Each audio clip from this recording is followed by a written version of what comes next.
establishment of the wall of immunity. Since we are 6% away from that, then it's time. Dismayado naman si Health Reform Advocate Dr. Tony Liachon sa naging desisyon ng Pangulo.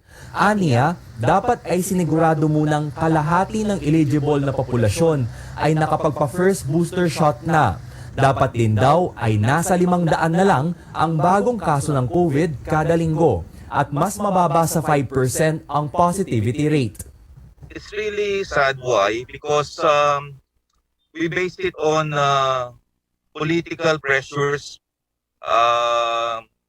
in the Asian region. Maaalalang sinabi ni Angeles na tumaas ang bilang ng mga turista sa mga bansa sa Asia na nagluwag ng face mask policy. Giit pa niya, muli raw nilang pag-aaralan ang executive order kung sakaling tumaas ang bilang ng kaso ng COVID. Samantala, pinalawig naman ng Pangulo ang COVID-19 state of calamity sa bansa na posibleng tumagal ng 3 buwan. Dahil dito, may extend rin ang vaccine indemnity compensation at special risk allowance para sa healthcare frontliners. Ganoon din ang emergency procurement ng mga kagamitan at emergency use authorization ng mga bakuna at gamot sa COVID. Ani Angeles, posibleng tanggalin na ang state of calamity pagdating ng 2023 kapag bumuti pa ang sitwasyon bago matapos ang taon. Rex Remitio, CNN Philippines. Pabor ang Transportation Department na panatilihin ang pagsusuot ng face mask sa pampublikong transportasyon. Yan ay dahil mataas pa rin ang naitatalang hawahan ng COVID-19 kaya hindi pa dapat maging kampante ang publiko. Hindi na nga raw nakakabigla ang bahagyang pagtaas ng COVID-19 cases dito sa Metro Manila. Marami na kasi ngayon ang lumalabas ng bahay. Kasabay pa dyan ang pagpapatupad ng face-to-face classes. Ayon kay Okta Research Fellow Guido David, ang one-week growth rate nasa 9% mula sa negative 11% noong nakalipas na linggo. Samantala, sumipa rin ang kaso ng COVID-19 sa Rizal Province mula 203 cases noong nagdaang linggo. Umabot ito sa 228 nitong September 9. Tumaas din ang one-week growth rate mula negative 15%, 47% na ito ngayon. Pero mababa pa rin ang average daily attack rate o ADAR sa 3.73. Ang ADAR ang average na dami ng bagong kaso sa bawat 100,000 tao. It's a slow uptick right now, except for the one in Rizal. We're not sure how to explain that yet, but it is a sharp spike. But in Metro Manila and Cavite, the growth is slow. We're not expecting it to reach alarming levels at this time, but the analysis is subject to change as we continue to monitor the numbers. It's not clear yet where this is headed. It could reverse and go to a downward trend soon, but it could also continue increasing.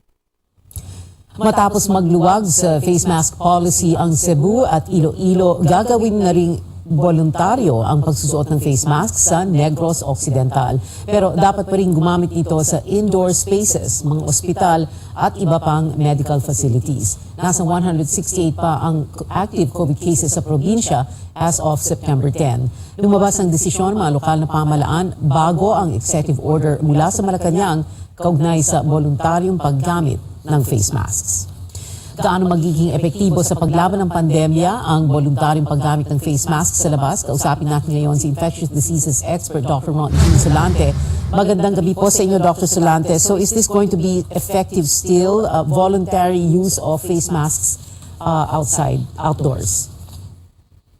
Well, Pia, it's something that we need to monitor the progress of this implementation because in that executive order, it's so clear that you can only, or you have that option of wearing the face mask. So it's an option wearing the face mask in an open space and non-crowded areas. So the challenge here is how to communicate this to people that in only those two situations that you are allowed to not to wear the face mask or you should continue to wear the face mask because dapat hindi natin makikita na it's beginning to send a complacency towards this pandemic. Isn't the executive order and the way the announcement has come out on media and social media for that matter, hindi pa ba sapat yon, Dr. Solante? Well, yes, that's already for implementation. And my point here is that we're giving now the responsibility to the people to protect themselves and an option of wearing or not wearing it in an open space and in a non-crowded area. So although the risk there is still low, but you cannot equate that with the vulnerable population that are higher risk. Even if they just get the mild infection, they can still get the severe COVID. Although the directive is very clear na ang exempted, well, ang dapat magsuot pa rin ng face mask kahit sa labas, yung mga seniors, yung may mga comorbidities. So would that take care of things? Well, I think for me, that's the more important population, Pia, protecting the more vulnerable population. But the other gray area there is that if you're a healthy individual and you're taking your face mask off and you're going back to your household and you have vulnerable people inside that household, then that puts them at risk, especially going home every day. So even if we have that executive order number 3, then what you're saying is that let's exercise extreme caution and wear our face masks as much as possible because we don't know what's going to happen. And right now what's happening in the last few days, medyo tumataas ang number of cases. Some of us are beginning to find out na may mga taong na kilala natin na may COVID halimbawa. Yeah, correct. No, and precisely that's the point there. No, we have to the implementation. We have to put some prudence and vigilance among our population, and emphasizing the importance still of wearing the face mask even in outdoors because of current increase in the cases, and there's still community transmission of highly transmissible BA.5 subvariant of Omicron. At what point, Dr. Solante, should we say na isuspend na lang natin itong executive order number 3? Ano ba yung number of cases na tinitingnan natin? I think we have that parameters that if the positivity rate will be more than between 10 to 15%, then we need to again reevaluate if this is really effective. The second metrics will be the rate of those vulnerable population being hospitalized and dying of severe COVID. That's another important metric to me because that means that there are people who are constantly transmitting this infection to the vulnerable population. Dr. Solante, it is September 12. In 3.5 months, it will be Christmas, and that means maraming mga family reunions, get-togethers, Christmas parties. I know it's a bit too early, but this is the longest Christmas season in the world anyway. So maraming nagpaplano na ngayon. What advice would you give? Well, I think we need to, again, be cautious about planning these gatherings because until such time that the cases are significantly go down, but for me at this point in time, it's still very important to put more on the caution part, wearing your face mask, do not go into these gatherings if you are high risk or vulnerable population. If you don't have the first or the second booster, particularly the elderly and the immunocompromised, and particularly those who are unvaccinated, we discourage these types of gathering and this type of event. Maraming salamat po sa inyo, Dr. Ron Jean Solante, infectious diseases expert. Thank you, sir. Hindi pa nakikita ng gobyerno ang katapusan ng COVID-19 pandemic kahit bumaba pa ang mga kaso sa bansa. Nais ng Health Department na magkaroon ng karagdagang pondo sa susunod na taon para bumili ng bakuna kontra COVID-19 na mabisa laban sa panibagong variants. May ulat ang aming correspondent, Cian Arcangel. Suportado ng DOH ang pagluluwag sa pagsusuot ng face mask sa mga bukas na espasyo pero para lamang sa mga low-risk at bakunadong individual. Sa pagdinig ng House Appropriations Committee, sinabi ni DOH Officer in Charge Maria Rosario Vergere na dapat pa ring magsuot ng face mask ang mga madaling dapuan ng sakit. Para sa DOH, maaga pa para sabihing patapos na ang pandemya kahit bumababa ang bilang ng kaso ng COVID-19 sa bansa. The state of endemicity would require that there is high population immunity, which we do not have right now. Masking will just be optional for those who are non-vulnerable. Hindi po pwede sa senior citizens, hindi po pwede dun sa may sakit, hindi po pwede sa mga bata, sa transport sector, and dapat hindi po crowded ang lugar, tsaka maayos po ang daloy ng hangin.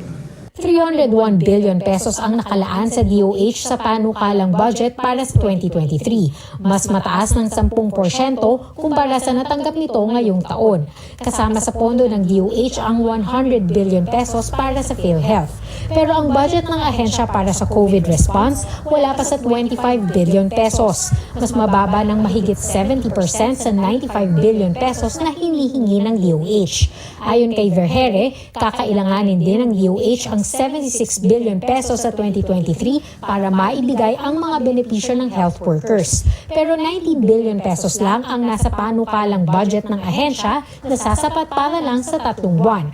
May mahigit 18 billion pesos ding nakalagak para rito na unprogrammed funds. Para kay Vergere, sapat ang budget para sa COVID response ng ahensya. Pero kailangan ng dagdag na pondo kung bibili ang pamahalaan ng mga bakunang mabisa sa panibagong strains. We are now in the process of discussions with the manufacturers of these new generation vaccines. These new generation vaccines, based on their studies, would be targeting or can cover both the original strain of the COVID-19 virus and the Omicron variant. Isa pang nais mapondohan ng DOH ang 500 million peso Cancer Assistance Fund na itinakda ng batas. We did our appeal to the Department of Budget and Management, but still we were not given that approval. So ngayon po, humingi kami ng tulong and appeal to our House of Representatives to bring back the Cancer Assistance Fund. Nakikipag-ugnayan na ang DOH sa DBM para bayaran ang special risk allowance ng nasa 55,000 healthcare workers na nagkakahalaga ng 1 bilyong piso. Pagtitiyak ng DBM, may pondo para sa SRA pero kailangan pa raw nilang busisiin ang mga dokumento mula sa DOH. Cian Arcangel, CNN Philippines. Susunod, Filipino-Chinese community itinanggi ang napaulat na laganap na kidnapping ng mga Chinese nationals sa bansa. At libing ni Queen Elizabeth II itinakda sa susunod na linggo. Ang detalye sa pagbabalik ng Newsnight.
Ito ang Newsnight sa CNN Philippines. Ako si Pia Ontiveros. Pinabulaanan ng Filipino-Chinese community at ng pulisya ang mga iniulat ng Philippine-Chinese Chamber of Commerce and Industry kaugnay sa nakakaalarmang insidente ng kidnapping sa kanilang komunidad.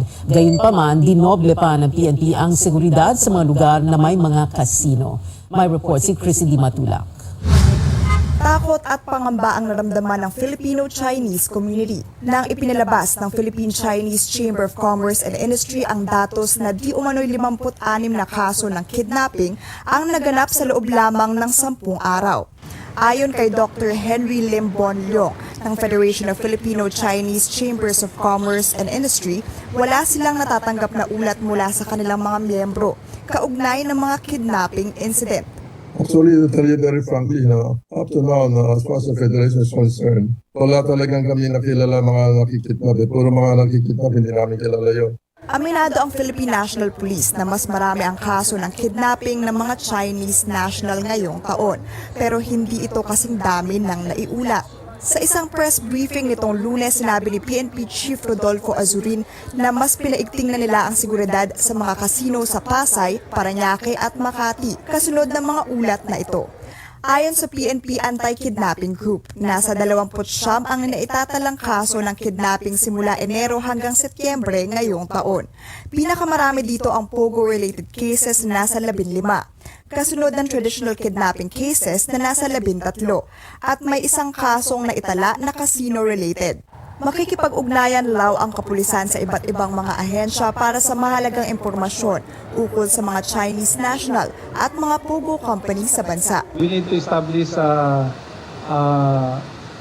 we need to ask PAGCOR who are the licensed Pogo operators in our country, and then immigration, sino at ilan ang mga Chinese na mga pumapasok po dito sa ating bansa para magtrabaho sa Pogo. Samantala, sinabi ni Senator Bato de la Rosa na siyang namumuno sa Committee on Public Order na maaaring mag-umpisa ang pagdinig kaugnay ng mga kidnapping incident ngayong linggo. We have to conduct a hearing para doon ay officially malalahad nila yung totoong mga datos at totoong mga informasyon na kinakailangan natin for the people to be aware of what is going on. Ayon sa Filipino-Chinese community, mas naninindigan at nagtitiwala sila sa datos na ipinalabas ng PNP kaugnay ng kidnapping incident. Chrissy Di Matulak, CNN Philippines. Nagpapasalamat ang isang grupo ng mga guro sa anilay maagap na pag-aksyon ng Labor Department sa tinatawag na utang tagging policy ng Professional Regulation Commission o PRC. Sinuspinde ng PRC ang polisiya nitong nakapaloob sa Memorandum 44 Series of 2022 matapos itong kutyain ni Alliance of Concerned Teachers Party List Representative Franz Castro sa isang budget hearing noong nakaraang linggo. Batay kasi sa Memo 44, hindi makakapag-renew ng kanilang lisensya ang mga professional hanggat hindi nababayaran ang kanilang utang. Nitong Biyernes, pinirmahan ng PRC ang resolusyong nagsususpinde sa memo. Kasabay niyan, hiniling ni Castro sa Labor Department na imbestigahan kung sino ang may pakanan nito.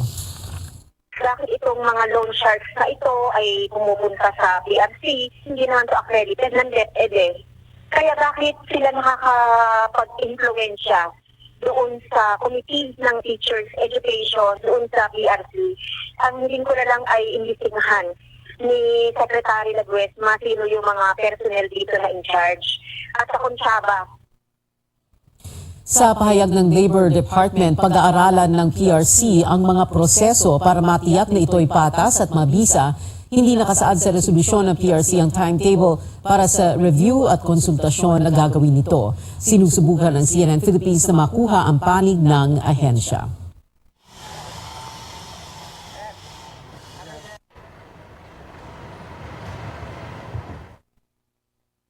Lalagdaan bukas ni Pangulong Marcos sa Malacanang ang isang executive order na magkokondone sa 58 billion pesos na agrarian reform debts. Ayon kay House Ways and Means Committee Chair Albay 2nd District Representative Joey Salceda, makikinabang dyan ang 654,000 agrarian reform beneficiaries na sumasaklaw sa higit 1 milyong ektarya ng mga na-award na lupang sakahan. Nakapaloob sa EO ang moratorium sa paniningil ng mga utang. Samantala, tinalakay sa meeting ng kabinete ni Pangulong Marcos kaninang umaga kung paano matatamo ng bansa ang seguridad sa supply ng pagkain. Pinag-usapan nila kung ano ang mga nagiging dahilan kung bakit hindi pa rin ito natatamo ng Pilipinas sa nakalipas na ilang dekada. Nariyan daw ang hindi efficient na sistema ng transportasyon at ang dami ng kailangang gawin para makakuha ng mga permit. Pag-aaralan din nila kung anong mga batas pa ang maaari nilang maisulong para balansehin ang pag-aangkat ng pagkain at pagpo-produce sa bansa. So of course, while there's certain certain crops that were discussed, such as but not limited to rice, we're looking at things that cross what kind of crops we're looking at. It's not just even crops. We talked about pork. We talked about fish, rice, vegetables in general.